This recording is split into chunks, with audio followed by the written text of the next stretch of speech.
રાજ્યભરમાં ખાદ્ય ચીજવસ્તુઓની ગુણવત્તા અને નાગરિકોના આરોગ્યની સુરક્ષાને ધ્યાને રાખીને હાથ ધરાયેલી ઝુંબેશના ભાગરૂપે અંકલેશ્વરના વહીવટીતંત્ર દ્વારા મોટું ચેકિંગ હાથ ધરવામાં આવ્યું છે.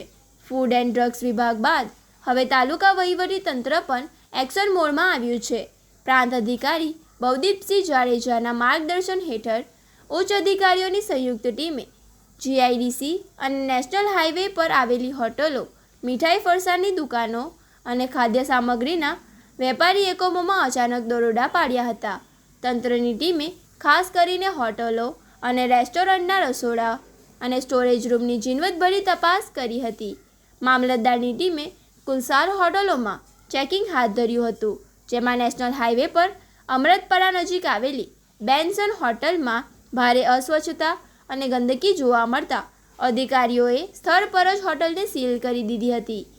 આ ઉપરાંત અન્ય 10થી વધુ હોટલ અને એકમોને શરતીઓ બદલ નોટિસ ફટકારવામાં આવી છે. મામલતદાર રાજન વસાવા, ડીવાયએસપી ડૉક્ટર કુશલ ઓઝા અને નગરપાલિકા ચીફ ઓફિસર કેશવ કોલાડિયા સહિત પોલીસ અને પાલિકાનો કાફલો જોડાયો હતો. અંકલેશ્વર વહીવટીતંત્રના જણાવ્યા અનુસાર લોકોના સ્વાસ્થ્ય સાથે ચીંડા કરતા વેપારીઓ સામે કોઈપણ જાતની મિલાવટ કે બેદરકારી સહન કરવામાં આવશે નહીં. ભવિષ્યમાં પણ આવી જ રીતે અચાનક સરપ્રાઇઝ ચેકિંગ ચાલુ રાખવામાં આવશે અને નિયમોનો ભંગ કરનાર એકમો સામે વધુ કડક કાનૂની કાર્યવાહી કરવામાં આવશે.